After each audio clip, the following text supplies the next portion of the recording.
Concentrés et attentifs comme dans un amphithéâtre, les diplômés et étudiants de l'école des hautes études commerciales de Paris, en abrégé HEC, étaient face à l'universitaire et juriste, le professeur Maurice Kamto. Les fondements, l'économie ne devrait pas dépendre de l'individu ou de la personne qui est là à un moment donné. Les mécanismes propres de la société doivent permettre à l'économie de continuer de fonctionner, quels que soient les dirigeants qui sont en place. Et je pense que c'est là le problème. La conférence dont le thème était Afrique, y a-t-il une inévitable relation entre bonne gouvernance et développement économique, n'a pas laissé indifférent au moins 1 millier de personnes qui étaient connectées via les réseaux sociaux, notamment Facebook, compte tenu de la sélection et de la limitation des participants en présentiel. Donc aujourd'hui, j'étais extrêmement intéressée par la conférence d'aujourd'hui. Le professeur Kamto est tout à fait enthousiasmant, tout à fait passionnant, et en plus il porte un message d'espoir et de croyance dans son continent, dans le continent africain, et même dans son pays. Même... Les définitions de bonne gouvernance, mais pas seulement pour l'Afrique, mais pour tous les gouvernements, avaient été très bien faites par le professeur et nous donnaient une perspective en fait de comment y arriver, qu'est-ce qu'il a défini et surtout en quoi elle aide les investisseurs et rassure les investisseurs, qu'ils soient nationaux et étrangers, à justement investir dans un pays. Organisée par le Club Développement International de l'Association des diplômés de cette prestigieuse école, la conférence a permis aux professeurs de droit de mettre en exergue un pays de l'Afrique francophone dont la bonne gouvernance propulse le développement économique.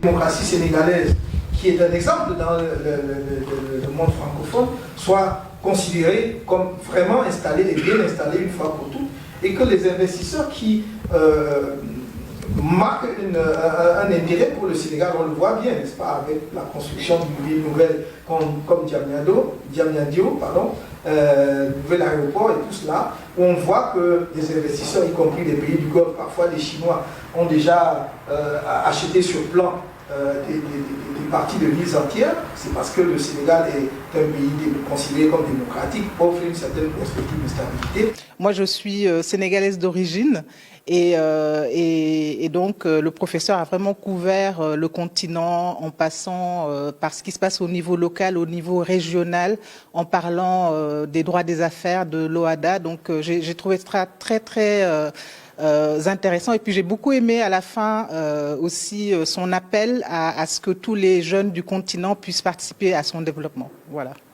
Le professeur Maurice Kamto en a profité pour présenter le paradoxe dans son pays d'origine, le Cameroun. C'est mon devoir de faire le constat des dysfonctionnements sur le plan politique. Et aucun Camerounais sérieux ne peut me démentir là-dessus.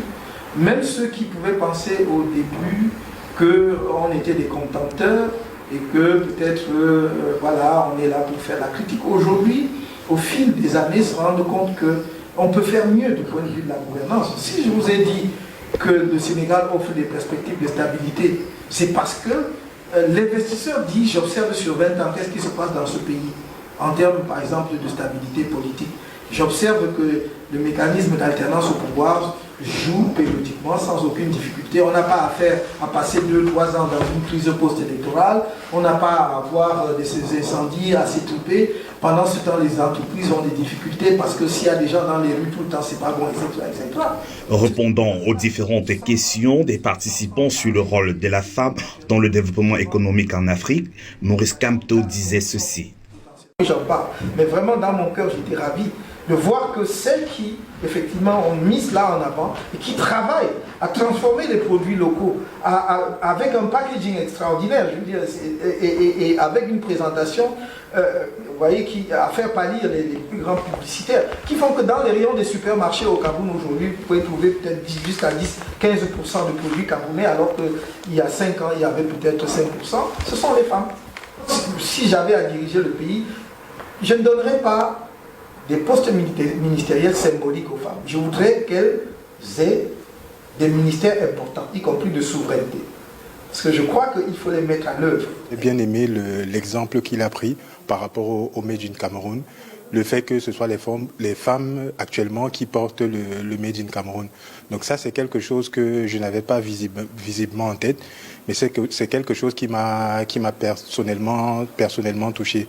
Ce qui m'a plu particulièrement, c'est l'accent qu'il a mis donc sur la place de la femme. Donc, il a pris l'exemple du Cameroun où potentiellement donc toutes les femmes, entre autres, avaient une excellente éducation, mais ce sont des femmes potentiellement qui s'impliquent de partout.